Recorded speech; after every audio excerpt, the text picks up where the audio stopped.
Well, welcome everybody, and welcome to our Conscious Leaders Forum. This is designed for everyone that wants to basically work on building their consciousness, improving their ability to move forward and really make a change and put ourselves in position to free ourselves. And so just as a review, I'll go over this each time.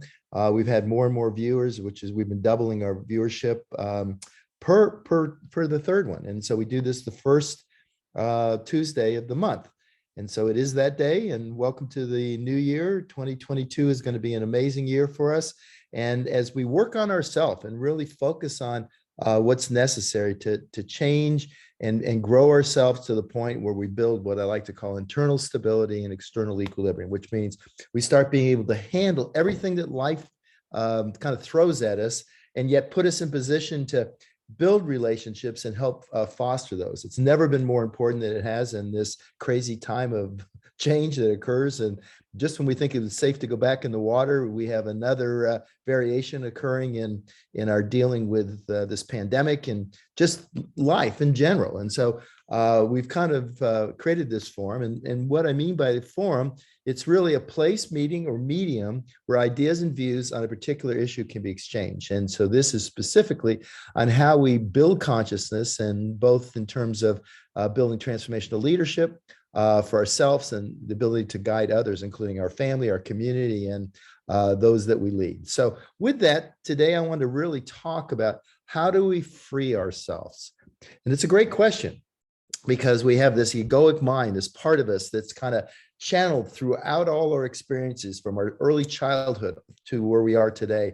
And it really puts us in position where we deal with all these internal struggles. And most of the things that we're dealing with is to realize there are issues inside of us. Basically, we think we have issues outside, but actually we have issues inside. There's fears, insecurities, needs, wants, self-consciousness, embarrassment, guilt. These are all words that describe things that are going on inside of us. Guilt is not something outside, it's inside. Yeah, we might be something outside that we're guilty or feel guilty about, but it's really how we address it. Because the reality is all these things are things that have just kind of got us going in here. And it's eternal experiences that are in the way of freeing ourselves and developing, basically spirituality, whatever that means for you, but it's the ability to feel connected so that every day, we had a massive, I'm back in Annapolis for a few days with my family as we finished the holidays. And basically had a massive snowstorm yesterday, and it shut everything down and everything was kind of disrupted.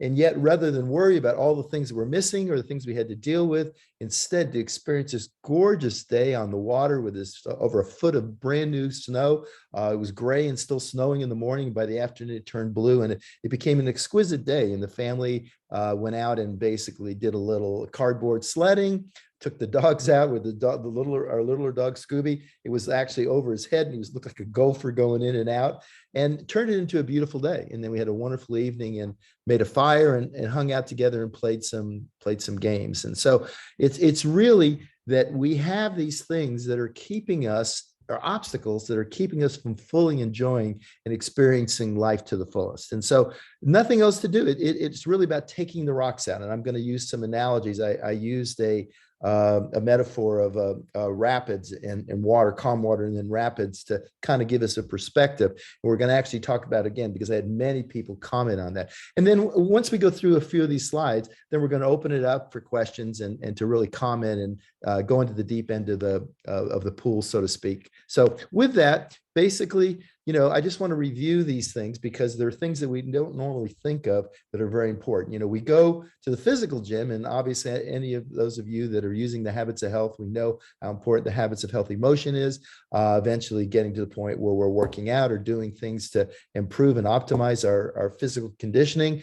But the same thing is in the mental gym. And so I just want to kind of set a stage for that. And then we'll get into some questions in a few moments here. So consciousness refers to the state of being aware of your thoughts and feelings separate from being inside with them. And we're going down the rabbit hole, which we'll talk about. The more we're self-aware, the more we can consciously influence our thoughts and feelings and respond in a resourceful way to help others. Because it's not about just us getting internal stability and being able to cope with what life gives us, but also how we relate to others. And we're all in this pandemic together. And so some people are more frustrated, they more focus on the negative side of it. And what we want to do is be able to help them, not through telling them what to do, but by our own example of how we're handling these things, to show that even though it's a crazy time, and yes, bad things are happening, it's also a time to reflect and to take command of that, so you can go through your day and become more aware and more augmented. So, awareness basically, and I show this pot, a planted pot, or a pot with plants in it. And in this, we're aware of that. We become aware. We look at it and see it. Yet the reality is we have all these sense organs. We have all these sense organs that are so critical. We see the plant face, which we see. We basically hear the bird that's chirping. We hear the cookies or smell the cookies baking. We lemon, we feel that taste, that bitter taste. And in a hot plate, we basically touch. And so the five senses are things we know they're different than this. We can see them outside of us, but also it's the understanding that awareness are events, people, something happens, and we develop thoughts. We see thoughts of that. And then our ego gets in there and interprets it. And it can be feelings or thoughts of what's going on. We may see something sad, but those things are not us also. We kind of think that in our inner world, this voice talking to us, that is basically us. And it's not really us. It's us interpreting thoughts. Thoughts are just like that potted plant. Our feelings are just like that feeling or sensing or feeling something else. These are things that are not us. They don't identify us. They're simply things that go on that are actually external to us. And we as the observer see these things, and we basically need to know not to get down the rabbit hole, which we'll talk about in just a second here.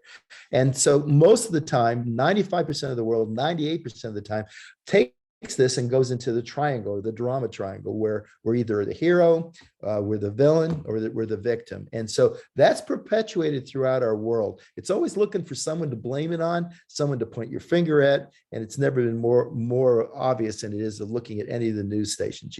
30 years ago, Huntley Brinkley and Walter Cronkite, they used to objectively report the news. Now it's sensationalized. It's used to get to a vantage point to judge people.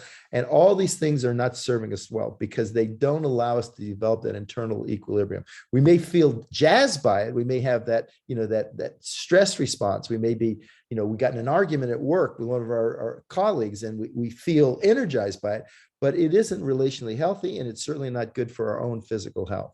So with that, we project out to others. And if you look in terms of it as a filter, most of the times our ego thinks it needs to filter and rearrange the world in a way that we can deal with it. So, we see something, what happened, what am I making meaning of? In other words, we interpret to create a narration that makes you more comfortable with the way the world is. We try to make the world a certain way because it's easier for us to deal with as humans. And we all do that. 10,000 years ago, we were designed to basically deal with threats to us. And every day was full of threats, because we lived at a time when the world was very, very, very, very dangerous. Lots of wild animals that could kill us, and poisonous plants and insects, and all these things could hurt us. So we used our limbic system, or the amygdala, which are these twin almond-shaped things inside our brain, that would see danger, and it would respond before we could even make meaning of it. Today, most of those threats are perceived threats. They're perceived threats to our ego. And so what we do is we kind of take something that someone says, and we'll turn it into someone that's a threat to us. And then we project onto them that, oh, why didn't you talk to me? I said hi to you. Why didn't you talk to me? And it could have been just that the person didn't hear you.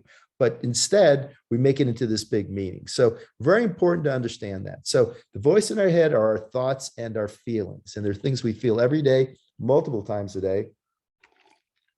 And most of the time, it just doesn't work out for us. And we'll talk more about that. So what is it, this voice in our head, this mental dialogue? Basically, it's just, it's feeling something. So if we look at this, you see a dog, and I showed this the other time because I think it gives you a great example. So we see a puppy and we all go, ah, isn't that so cute? And we feel this warm, fuzzy feeling. And yet right behind us, and there's joy from that. And then right behind us, let's say that basically we hear a rattlesnake right behind us. We immediately have this immense fear that occurs. And that, if it was a rattlesnake, would serve us very well. But the bottom line is, notice that most of the time it isn't a rattlesnake. It's that your boss said something that you didn't feel made you look good. It could be something your child said to you that you felt was disrespectful. And all of a sudden we make a whole story about that, which really isn't real. And even though the puppy is still there in front of us, we've kind of fully got lost in this protective mechanism, basically, which does not serve us well. So if you think about it, the world basically is filtered by our ego. Rather than looking, and awareness is fully looking out, like right now, I'm looking out on the creek and it's gorgeous blue sky. I can see the sailboats covered with snow. The water is extremely calm, and it's a very blissful feeling to look at that. But, you might look at it and say, oh, the boat down there, is it going to freeze? And then we start building a whole story about, well, is it going to freeze? So we take and we filter it through ourselves because we don't, is to say we can't really handle it. So think of it this way. Our thoughts can create eddies in our mind. So if you look above in this creek, this is like a rapids, and above it, you can see it's calm. And then what happens is the rocks begin to create disturbances. And what you do is you realize these disturbances are things that I have inside from my previous experiences that create a mess. And, if we remove the obstacles and look and can see them and not try to hide behind the obstacle, which are these rocks, there's a way out. There's a way to remove the rocks. And the rocks are these concepts we have about everything. We filter everything through our previous experiences rather than experiencing just in the now. And that's why so many people are really either basically they're fixated about their past. And as I like to tell everyone, the best gift you can give yourself is stop trying to have a better past because you have no control over it. Or it can be the anxiety about things that could happen in the future. Either way, they create stress, they create all kinds of dysfunction and obstacles and allow us not to be calm and relaxed. So as you navigate through this, and if you look at it and see, what happens is you have thoughts which create feelings, and it creates these cognitive emotive loops where we have something going on and something basically happens. And the next thing we know, we're kind of down the rabbit hole with it, and we are not functioning at a very high level. We're fully consumed with that. So we're going down the rabbit hole, and you can see this guy in the kayaking. That's not where you want to go. I mean, obviously as a kayaker, if you're really good at it, then that's part of the thrill. But for the majority of us, what happens, we end up going down the rabbit hole. So I'll give you an example. Let's say you're at a party, and there's all these people all around, and in the corner there's a TV, a small little TV, not very big, and you kind of walk over towards and you're seeing all the people, and then let's say it's your favorite football team is on, and then you get absorbed in that, and pretty soon you're so absorbed into that little screen that that's all you're thinking about, and you're looking at it, and the room has gone away. You don't see the people, you don't see the other pieces, you don't see they're offering appetizers. You are simply down the rabbit hole, focus specifically on the one thing. And that's what happens when we have something dysfunctional happen that triggers us. We have a tendency to go down the rabbit hole. And if you're down in that rabbit hole right there, you're there surviving. You're not basically doing the things that are necessary to really thrive in it. You are ignoring everything around you, and you're basically impossible for you to get out of the way. So what we want to do is just like this little kid sitting there looking at the water, we want to get out and observe. That's one of the key ways to do that. And the part I really work with our clients and patients and things is basically getting out and observing. Stop when you start feeling that icky sauce that something's going on and you're getting consumed because you think your boss is mad at you or your spouse is, out doing something else. And it's time to stop and observe what's going on. And a great way to do that is through just becoming aware into the moment. You can do it. You can use even a mantra, just I'm focused, I'm focused, I'm focused. And what that does is it takes all this stuff that's happening, all these conceptual things that's taking you down the rabbit hole, and you're kind of getting out of the water and you're observing. You can't, when you're in the water and you're in that tumultuous rapids, you can't help yourself. You can't even give yourself good advice because you're consumed with it, and your limbic system and your ego are all activated. And so you can't really make a response that's appropriate there. So the thing to do there is, and I've created the technology called Stop, Challenge, and Choose. It's a great time to stop, get out of the way, get out of the water, take some deep breaths and observe what's going on, not allowing yourself to go down that rabbit hole. It's so critical to do that. So with that, basically what we're going to talk about, how to get beyond, free yourselves from this thinking mind, this cognitive, this monkey mind, it's been called many things, is there's no one giant step to make. It's a bunch of little bitty choices you make through observing. So one of the suggestions is take 15 minutes a day and meditate. So when something's going on, just spend the time to get conscious. And what I mean by meditation, I'm not saying trying to fully quiet your mind, because in the beginning, it's very hard. People say, well, I can't meditate because I can't stop thinking all the time. Well, it's not necessary you stop thinking. It's necessary that you become an observer. So you're no longer a subject within this, whatever's going on that's negative, but now you're becoming aware and fully present. That allows you to have separation. Once you know that you're aware, and just like basically that vase I showed you earlier. So if we look at that, basically your journey is one of realizing that you have thoughts, which you're fairly close to. You have emotions, which you're a little further away from. And then you have form, which are the things that you see around you and you hear and you taste and you smell, the five senses. So the idea is to be able to take all these and understand none of them are you. You are not your thoughts. You are not your emotions. You're not, certainly, you're not the form of looking at that water in front of me. But what it can do is it can now separate, so you can start having the time, and then also working with your clients, working with your family.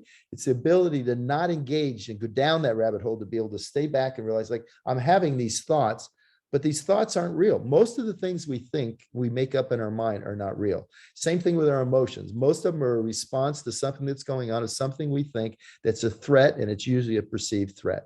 So what I love about kids, and just watching, I was watching them, we were skiing over the holidays with my family, and I was watching the little kids, these little nippers, so to speak, and they were all just smiling, having fun, and they're going down pretty steep stuff. They have no fear. They haven't conceptualized all the things that could happen to them, and they're not worried about their future, and they're not thinking about their past. They're simply in that wonder. And basically, we change our perspective when we become aware and look at everything with wonder, with that childhood curiosity. Because the calm waters of our mind are all around us. There's no reason why we can have these huge mountains and rocks around us, but when we clear it out from our mind, it no longer has the influence. And so, again, basically, it's about building this internal stability. Stuff's going to happen to us. We're going to lose people in our life. There are going to be bad things that happen to us. There are going to be good things that happen to us. And we want to be able to approach them. So when an event happens, it's how we respond to it that develops the outcome for that. And then the other part is the external equilibrium, that when we're with other people, relational health is so critical. And the more we control our inner world, so we're in charge, and we recognize that we're the one making a mess. We're a mess. We're all a mess. And what we do is we work on that and recognize it to the point where we can now stand back and see what's happening and handle it in an objective way. So with that, hopefully that was helpful. And part of it was a review from last month, but it's also some new stuff of how we help free ourselves, so we develop that calmness, that beautiful, lake around the mountains, so that the mountains no longer have that effect on us. So I'd love to open it up for Q&A. And Rach, do we have any questions? Okay, Michelle, can you come off mute and camera? Sure. Perfect. There we go. Hi, thanks Hi. for calling on me, Dr. A. I asked my question early on about, often I find myself not being able to stop. So I'd love to stop, challenge, choose. I want to be free. Sometimes I have these outer body experiences where I'm literally in the middle of it and I'm like, why am I here? Why am I reacting? How can I get in the habit of doing this, getting to the stop? And I had asked, do you use meditation as your primary method to recommend that? And I guess my follow-up question to that about meditation is, does it help you? I really do need to be a little bit more routine about doing meditation. And I'm curious to know from your experience, have you found that it's helped you during the day when you're in the heat of it, when you see these external things coming at you? Has meditation helped you to be more aware? Has it Yeah. helped you to be more free? Yeah, Michelle, those are great questions. And so I would think of it this way. Everything you have to do the things that I'm talking about are all already there, right? Those rocks are, and the rocks is a metaphor for the concepts or the experiences or the things you feel. And there's so many things inside of us since we were little kids that we experience. And most of it we don't remember, it's only the tip of the iceberg that's actually fully we're aware of. So something may happen, like, let's say when you were in high school, you were going out with a boy and he had a yellow Mustang. And 20 years later, right, you're having a great day and you're going down the street and you see a yellow Mustang. And all of a sudden you start feeling this icky sauce inside.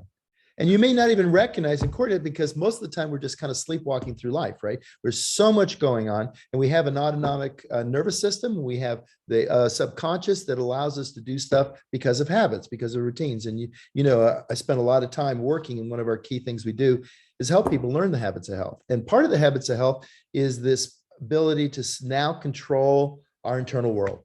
So we have a tendency to think that we need to fix it from the outside, and that just isn't true. The reason why anything bothers you, because there's something inside of you, and basically there might be some really big things in there, right, that are in the way, and we all have those. It's like you got a big fish, right? You got them on the line, and what you want to do is you want to handle them in a way where you calm them down and you catch the fish and you realize what it is, and it doesn't affect you long term. So meditation is something that requires practice, because we have this continual dialogue, right? I talk about it as like the inner roommate, right? We have this roommate. If you had a friend that wasn't your inner roommate and actually wasn't your thoughts, you would fire that person for all the things they say to you, because 99% of it isn't even true, right? It's stuff we make up. We make up stuff to try to create order to the world. And we need to stop doing that. So the first thing with meditation is people have difficulty with it because they can't quiet their mind.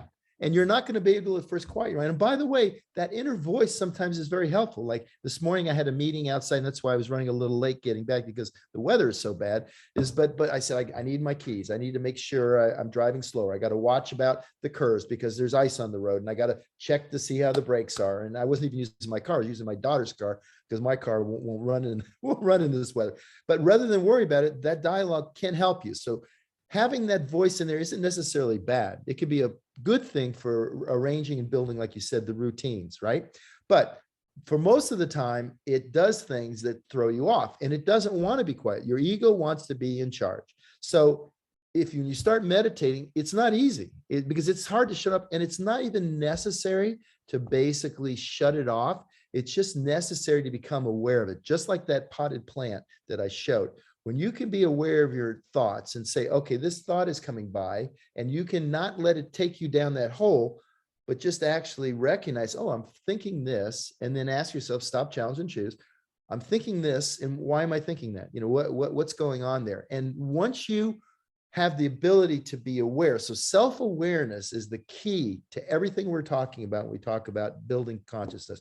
So becoming self-aware that something's going on, not reacting to it, kind of staying on the shore. Don't let yourself go down into the rocks or the rapids, and standing there looking at it. And one thing, mantras are simply a way of taking all the stuff going on and simplifying it into one process. So in other words, like looking at that TV in that room, is that if you say something over and over again, what happens is your mind focuses on that. And even though that's not fully silent, it's at least taking these 17 different thoughts going on and taking it down to one thought you're having.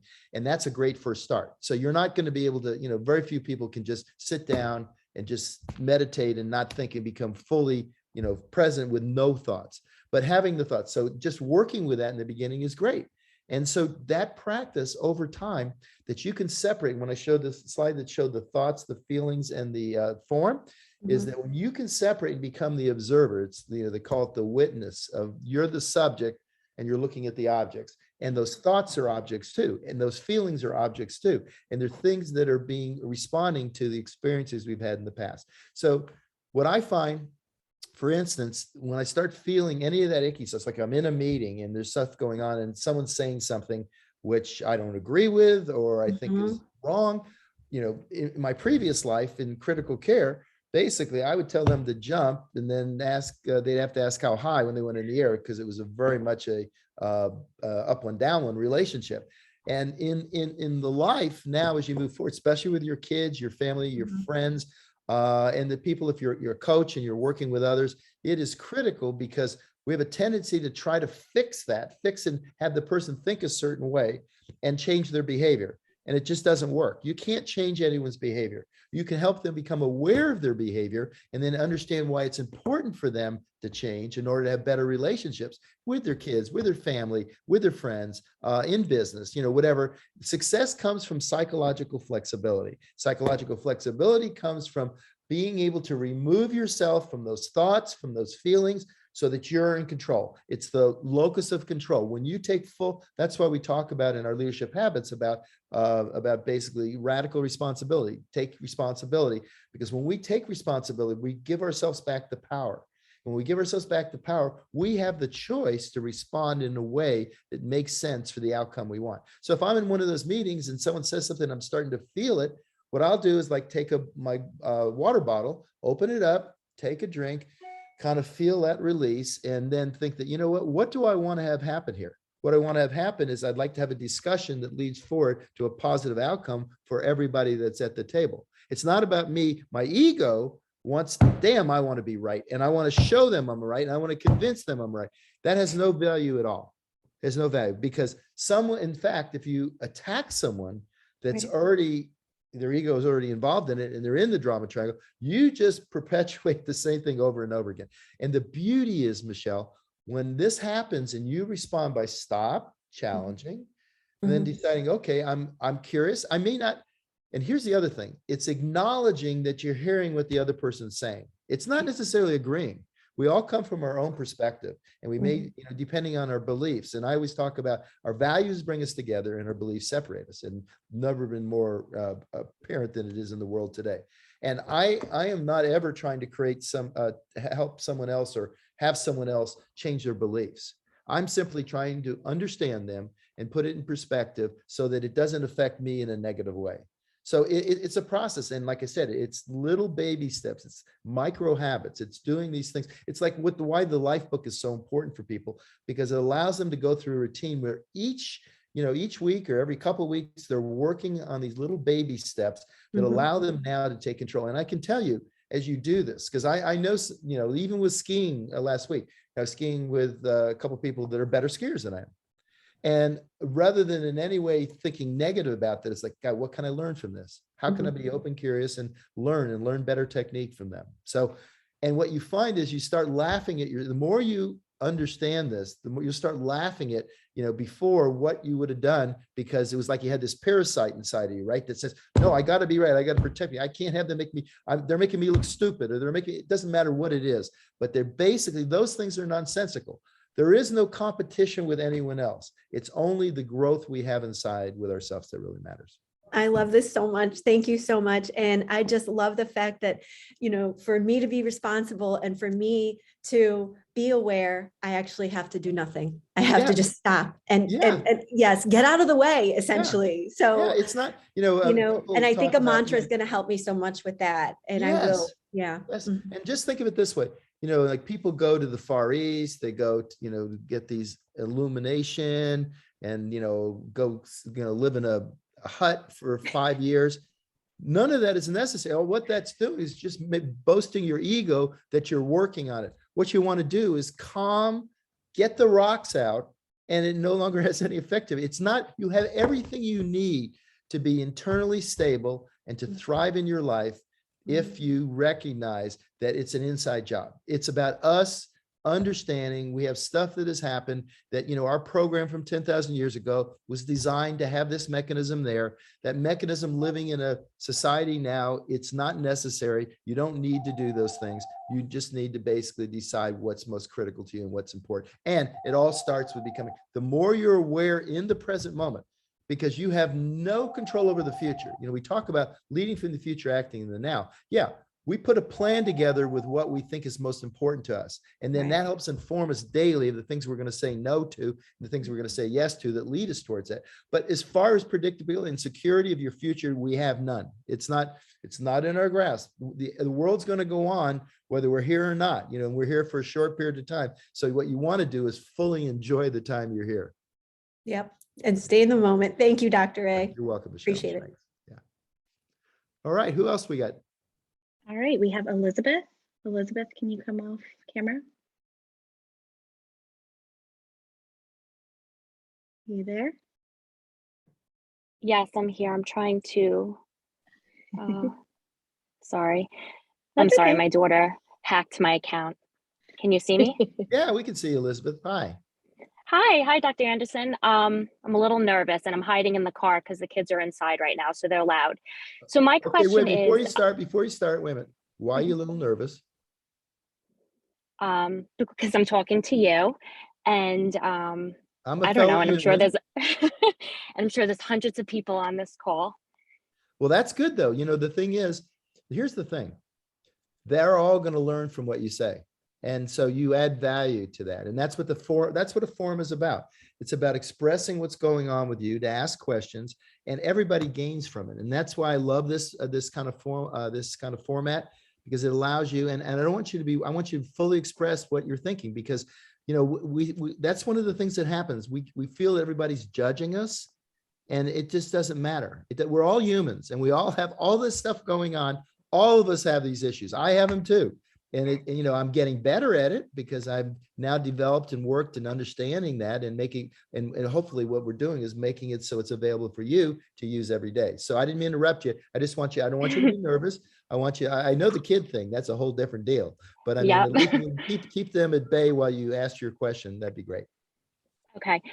So my question is, I started my health coaching journey a little over a year ago, and it's been a life changer, obviously. And so I've been growing, and I have that open mind, and I want to become that conscious leader.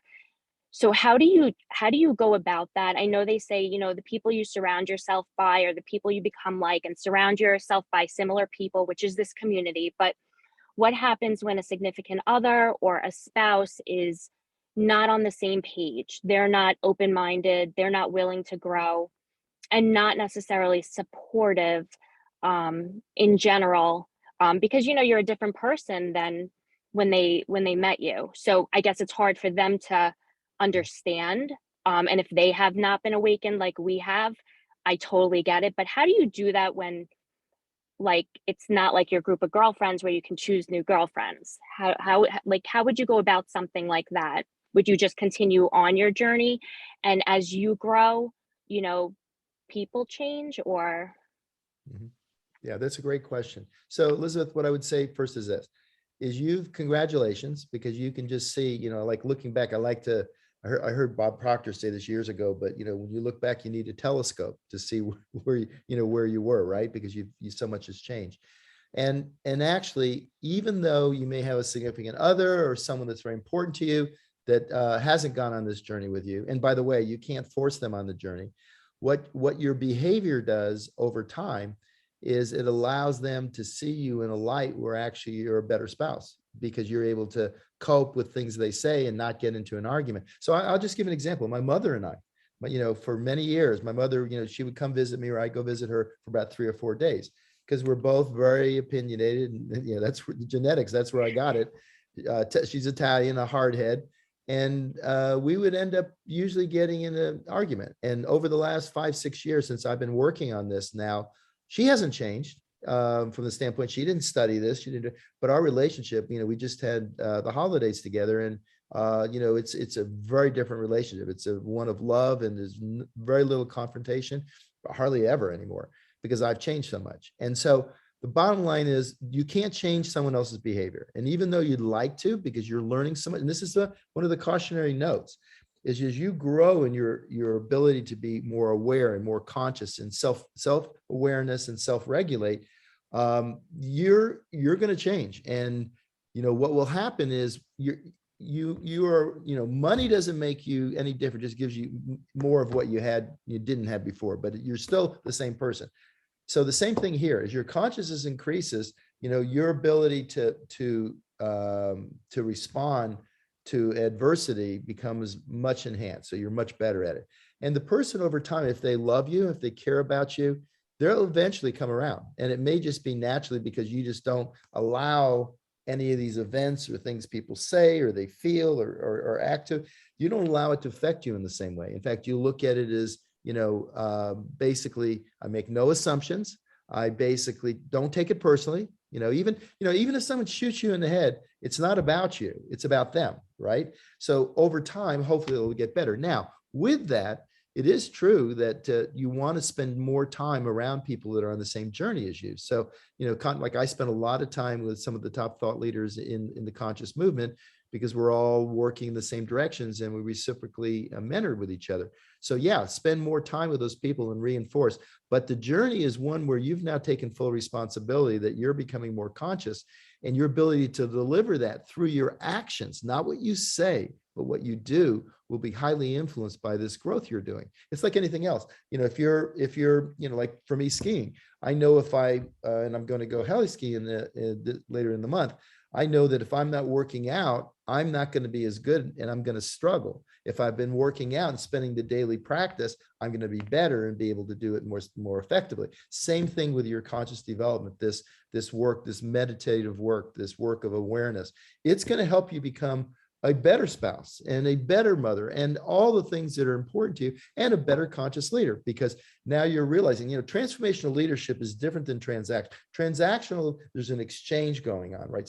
You're giving something of benefit to that individual, but you're not actually building people.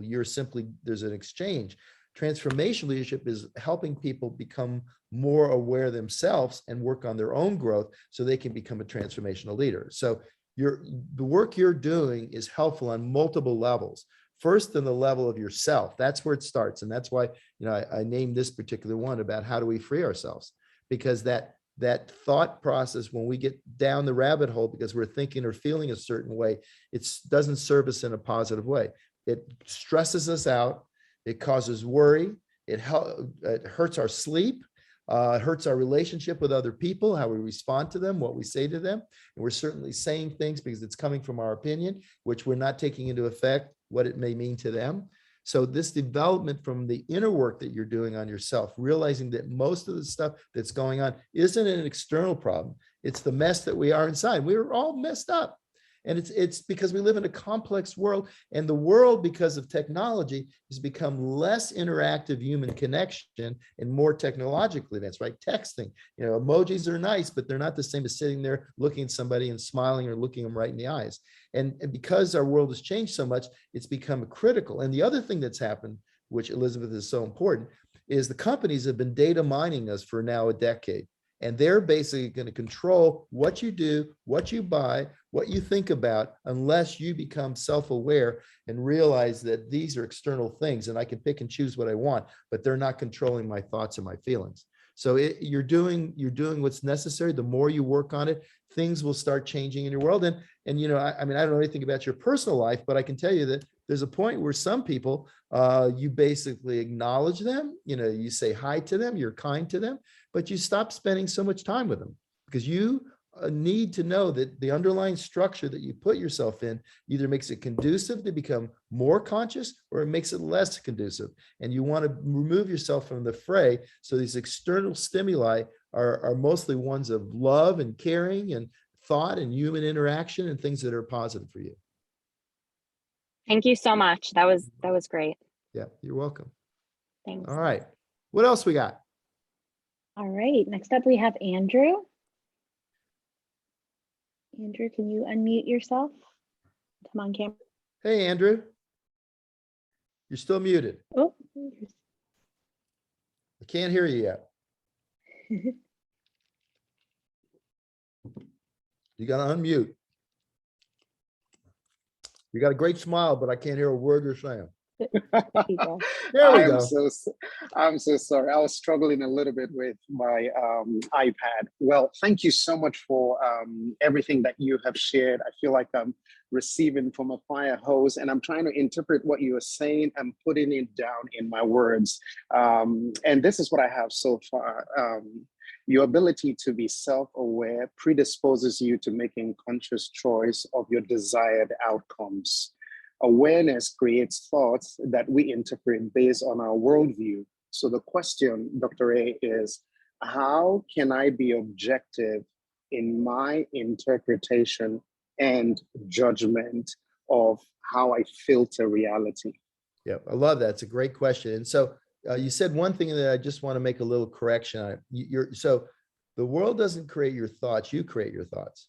And your thoughts are simply your interpretation of the world. So if we look at the best way is the way where we drop the filter. You don't need a filter.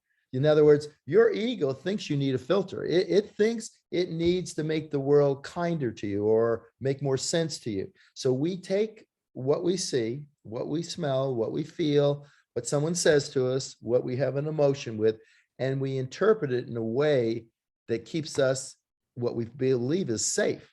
And yet reality is what keeps you safe. Reality is that you're fully aware in the present moment of exactly what's going on. So the whole idea is to remove the filter.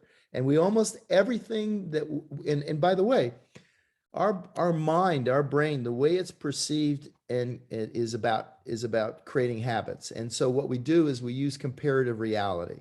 Comparative reality means that, oh, I've experienced that before. I saw that before. And before you even actually observe the whole thing, you've already reached a conclusion. You've made assumptions and you've reached a conclusion. And the conclusion is based on your past experience. Now, what you want to do is get to the point where that self-awareness is that you experience everything without the filter. And I'll give you an example. Like I'm in a room and I'm looking out at the corner of the room. And so the corner of the room, basically, if I really look at it in pure reality, the corner of the room goes like this.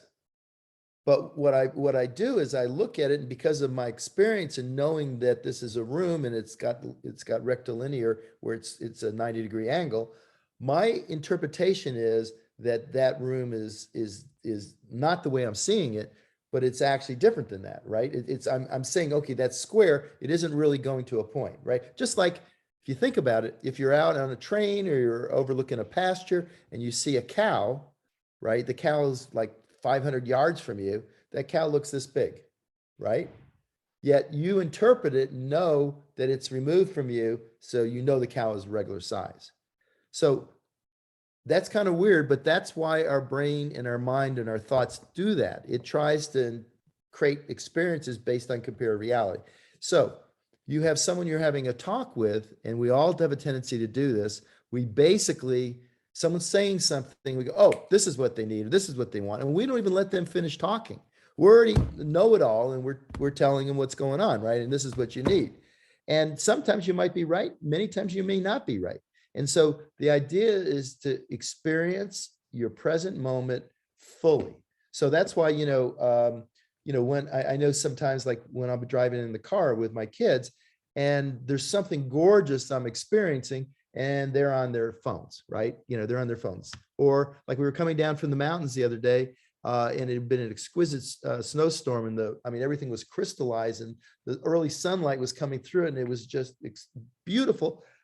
And they're on their phone. And basically, and I'm not trying to tell them what to do, but I'm saying, guys, look around you, get away from this myopic short-sightedness of, this stuff and look at an expansive look at the world. So what I mean by that is that we have a tendency, a bias from our own experience.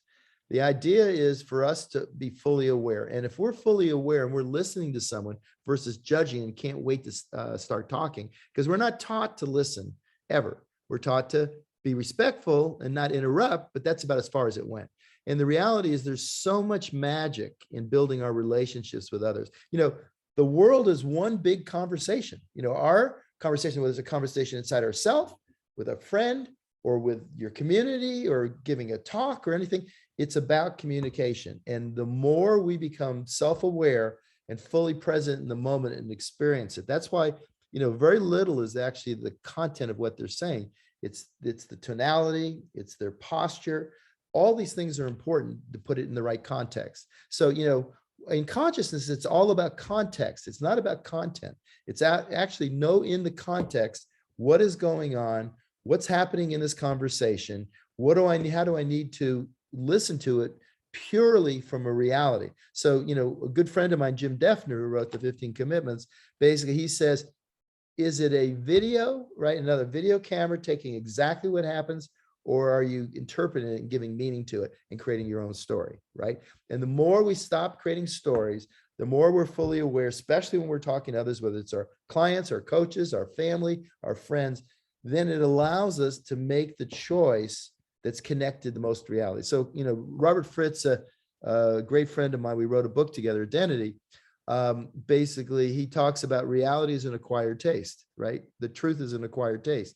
But when we can be truthful about ourselves, because what we do, and to free ourselves, most of the time when there's a rock in that water that's causing a disturbance, right? There's something, it's letting go of that rock. It's actually letting go, letting it just release, because we interpret it, it's like a compressing down, like a coiled spring. We compress this stuff down and we hide it inside of us. When we do that, it actually creates an inflammatory state where anything that happens along that area, it triggers you, and you don't respond from a logical way. You actually get triggered that I need to protect myself here. And most of the time, one of those emotions will come out. Does that make sense? You're muted again. Yeah, that makes sense. Absolutely. Yeah. And I think what I got from it is removing the filter and also experience the present moment. That gives you a better picture of what is happening and how your emotions are actually responding to it. Exactly. And your emotion, understand this, your emotions are actions. They're internal energy. And really, one of the things that came a lot from Eastern philosophies and stuff, because they spent, years and years and years, sitting and just, experiencing, is energy management, right? And it's an important part of the Eastern philosophy, but it's that we have these things that we repress. And then when they come up, if we can sit on the bank and observe them, we can allow these things to come up and release them. It's all about release. It's not allowing these things, well, I'm not going to let that happen. I'm a man and and then push that stuff back down. It's actually sensing, releasing. As we release it and recognize it, that's how we regain control. That's how we really get ourselves back in a position where this stuff, because if you keep pushing it down, it just gets stronger and stronger inside of you. And what it does is it short circuits your ability to fully experience something, because you hide from it. I lost my significant other 3 or 4 years ago. And bottom line is, in ways I suppressed it for a short period of time, and then I allowed it to release. And by releasing it, and I know that she's fully around me all the time, and she learns from those examples, and they're wonderful examples, and they're joys versus, oh, I feel sorry for myself, So it's really important to know that it's about energy management. People are tired. They're going and getting B12 shots. They're looking to get Red Bull, because when you suppress things inside of you, especially these emotions or something that's happened that you haven't fully addressed, it just robs you. It just robs you of your energy. The key thing is when you start sensing and feeling, you become more self-aware. When one of those things come up, you experience it. You sense, why am I feeling this way? What am I feeling? Am I feeling hate, sadness, joy? What is it? And then allowing it to come through. And actually your emotions are gone in 90 seconds if you recognize them and let them go, right? It's so critical. It is. No, Dr. A, I appreciate. Thank welcome. You so much. Yeah, last 2 years when you did Ready to Rise, immediately I jumped on the 15 commitments of leadership. And since then, I've been practicing understanding where the emotion is in my body and fully and freely expressing it. That way I'm able to grow and also allow the other person the benefit also of growing. So thank you so much. I love that, Andrea. And the more you work on this, the more joy will come into your own life, and the calm, that calm state, that really we do these things to ourselves. And the more we start to, and it's the other thing is this, we are so tough on ourselves, more Mhm. so than we are on anybody else, right? And You're right. it's time to love yourself and realize you have all the greatness you need inside of you. And this stuff is Mhm. just in the way. And it's not about going, like I said, in a cave or going and meditating for 5 years. It's about Yeah. releasing the rocks, getting Yeah. the rocks out of the way so you reestablish the calm. And it's a beautiful thing. And Andrew, I can tell you're well along on your journey, and that smile is infectious. So thank you so much. No, thank you. One last comment and then I'm done. So I practiced this principle just last month. I was told by a lead pastor and executive pastor that I worked under as an outreach pastor. They said they're terminating my employment. And my response to them was, I accept it. And I'm sorry that you're making a very difficult decision, but I understand. And both of them were completely red. They're like, aren't you angry? I said, Pastor, I was angry with you in the summer, and I told you while I was angry, but right now I just feel sadness because of the relationships that I'm building amongst the people in the church and also in the community with the police, with the Chamber of Commerce. I said, that's what makes me sad. But I accept your decision, and I know it's difficult, and I'm going to be taken care of. Thank you so much for giving me the opportunity to serve. And I was so excited because that allows me to coach with my wife full time. And I was so excited and liberated. So I'm done. Yeah. Thank you so much. No, I'll and I let love that. others. And look at the freedom that gave you. And the way Yeah. you responded was in a way that you actually empathized with them having to say that to you. And Yeah. why they got red faces because they're embarrassed in ways. And the bottom line is, by taking that approach, your life, everything happens for a reason. And as long Yeah. as we experience it, and that's exactly how you're doing it, you're putting yourself on track to become more conscious, more aware, more doing Yeah. the things you want to do. And that's the Yeah. difference between being a victim, taking full responsibility internally, and then you decide Yeah. to reach out and help this decision make life even better. Yeah. Thank you. Thank you so much. Quite Really welcome. appreciate it. All right. Bye-bye now. Okay, who else? We got time for like Okay. one or two more. We have Amanda. Amanda, can you come off mute?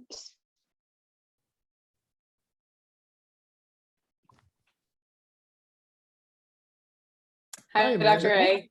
Hi. Hi. Nice to meet you. Nice to meet you.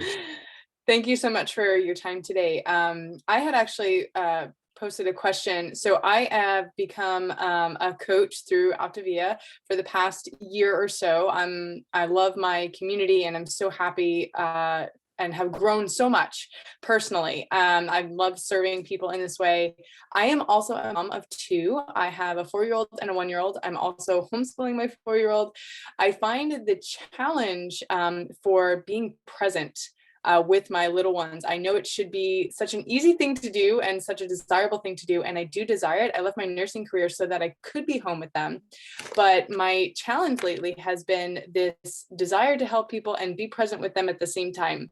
And then having the challenge to not raise my voice at them, when they're not doing, because they're needy and they need us in these ages. And so not being being present with my emotions and how I can't control them, but trying to guide them. What would you say to maybe a young mom, a mom of young kids, I should say, in these concepts of being mindful?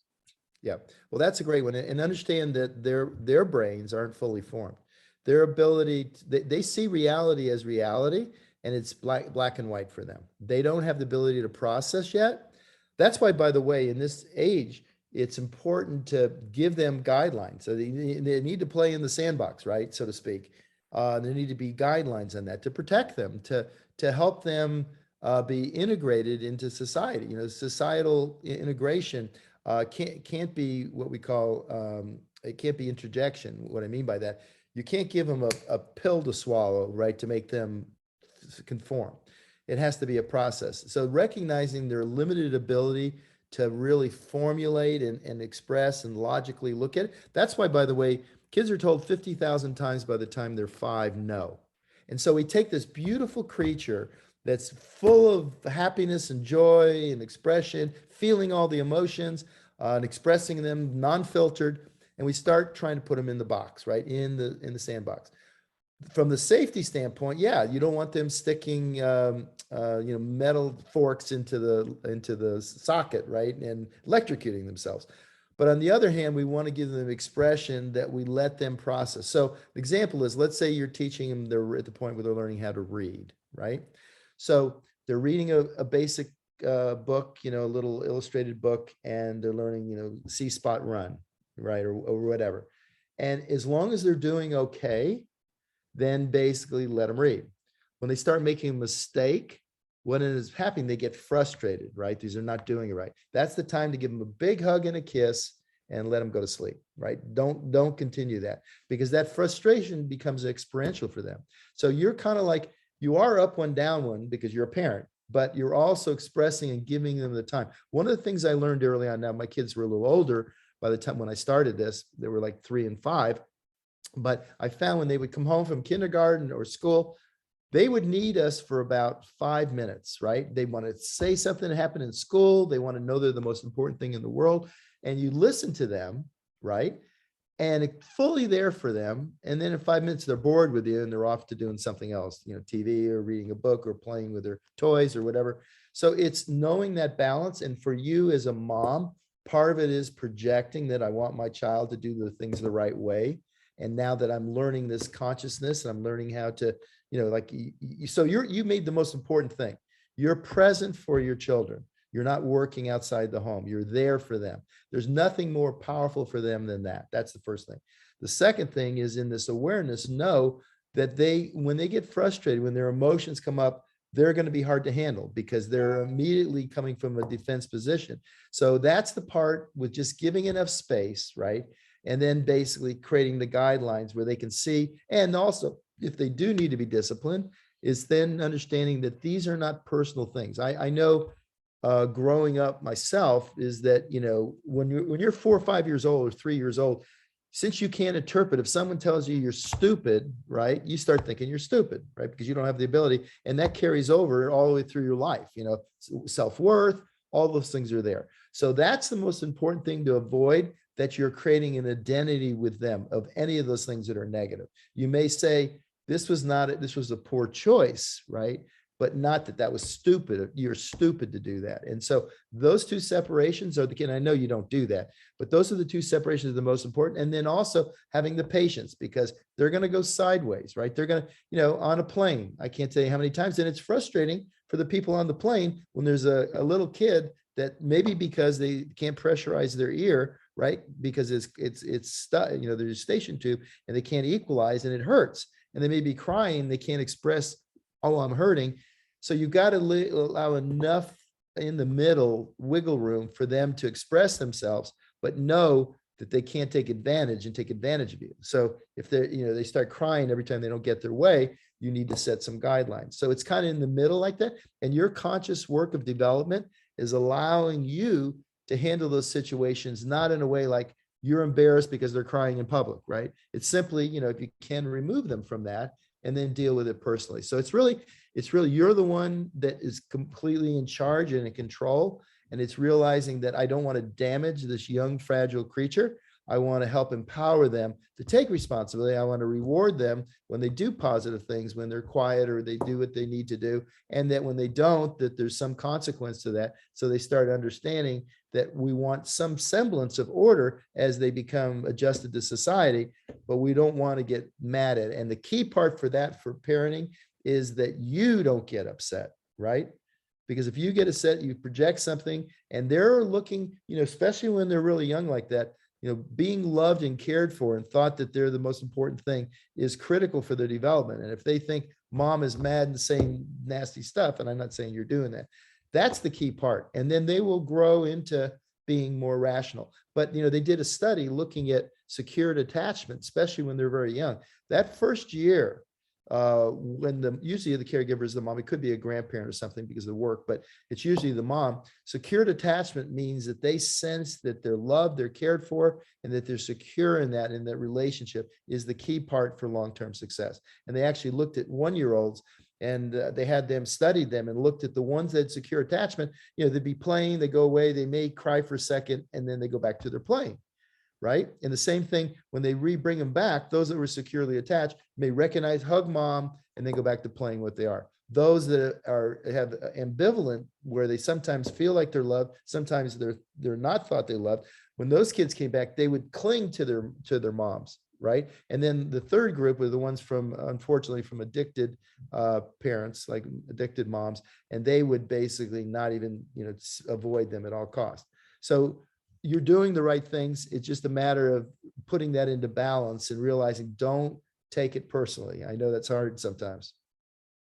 Yeah, thank you. welcome. Definitely at times it can be personal, especially, the disrespectful things, but Yeah. I appreciate that so much. And honestly, like for me, working through my own frustrations that I can't control them, and I know that sounds so silly. I don't want to, but at the same time, just guiding them, but not being so frustrated openly, because then I see it in my 4-year-old. She gets frustrated, and then that blocks out all growth and emotion. So that's what I'm working through. Yeah. Don't try to teach or be logical with somebody that's frustrated, because they're in the rapids, right? They're down the rabbit hole. When they're there, it's simply love and comfort, not agreeing with it, but just comfort and love in that circumstances, and then so they can then deal with it more. So absolutely important. Yep, you're welcome.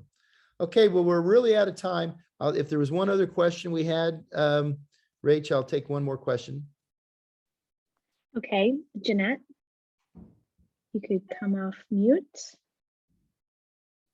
There we go. Good morning. Hi, Jeanette. Dr. A. How are you? Great. So my question is about the what happened, what's missing, and what did I want to have happen, and how to use that. I understand the first and the third question, but I'm having trouble using the what's missing part with myself and with my clients to help them out. Yeah, let me give you even one other step of those 4 questions. It's actually 4 questions. It's actually what happened, what did I expect to happen, what was missing, and what's next. Okay. Okay. The whole idea of, and that's called upset technology. That's those 4 questions are part of the concept of upset technology. And basically, so what you're doing is someone is frustrated. They're in the drama triangle. The goal is to take them out of the drama triangle through questions, through introspective questions, reflective questions. So what happened? So they have an opportunity to say it. Not that you're acknowledging that you're hearing it. It's not necessarily that you agree with what they're saying.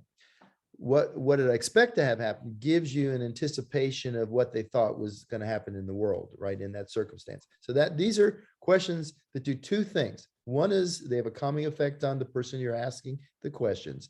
And second, they really give you more insight to what was actually going on. Because when someone's frustrated and they're really upset, they're not thinking logically. They're thinking from the emotional part of their brain. And usually 95% of the time, it's that a victim mentality. They feel that something they were wronged. They expected something, it didn't happen, and they're very frustrated. The third question, what was missing, is that understanding of, okay, this happened. I understand what you thought was going to happen. What was missing that didn't happen? And then the last is what's next. And the idea there with what was missing is that what happened there that caused you to be frustrated. And so how do we avoid that in the future? And so what you're doing is you're allowing them to understand about going from the locus of control, being outside of them, being the victim, to now taking back control and understanding, okay, if we could have it differently, what was missing and how can we change that? And so you're actually helping them take the locus of control back and take responsibility. That's the whole idea there. Does that make sense? Logically, yes, but I'm having,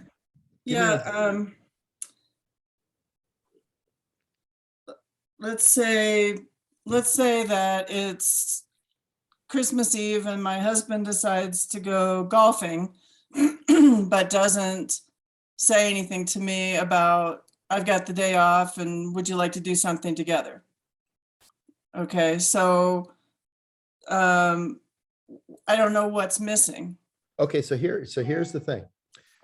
So you guys aren't communicating, right? You're not communicating. Right. And there's a reason for that. And the reason is probably, and I don't know, this is just an assumption, but the reason is because if he said that to you, basically you would judge that and be unhappy and would create dysfunction. So the normal tendency is for someone that realizes that the choice they want to make is not in the same that you would want, that they use, it's easy. The path of least resistance is don't ask, just go do it. And then, ask for forgiveness later. So that's a different thing. So that, and during that situation, basically you need to find out why would he rather do that, right? Rather than be home with the family. I mean, there's got to be a reason. And you can't remember, this is not about upset technology, is about helping. It's actually the person that needs this is you, not him. Right. So you're kind of mixing two things up. And one is that this is a frustration you have and you'd like a different behavior from him. So he's not coming to you upset, you're actually upset at him. So it's a different phenomena. And that's not the way upset technology is designed. So in this case, it's at a time when there is no confrontation, is to sit down and say, I just want to know, I'm trying to understand, why would you rather do that? I mean, and not from a judgment, just from again, remember the wonder questions, the curiosity is about, I'm just curious, about why that is. And then start building discussion that allows you to come to a common point. That's not what the upset technology is about. You're the one is upset, not him. He's not upset. He'll be upset. And by the way, if you try to change their behavior, then they're going to get upset. And then and nothing good comes from that. So it's really this curious of understanding. So it's really, that's what you're asking in this case. When you're working with clients or with coaches or with other people and they're upset about something, they come to you, that's when upset technology, those questions are appropriate. In this case, it's really more of, the behavior that you expected didn't happen. And there's a reason for that. And you need to figure out what that is. So that's a matter of opening up open communication so that you can understand that. Because, for whatever reason, he felt it was easier for him not to tell you and go do something than actually have a discussion about it. And so that's where you have to build rapport and build honest open communication. And actually, that was just an example. I mean, I'm fine with that, and it was actually fine. But you said something earlier that was really helpful to me about that. This is something that in our relationship, the personal example that I'm okay with, I've gotten okay with it over time.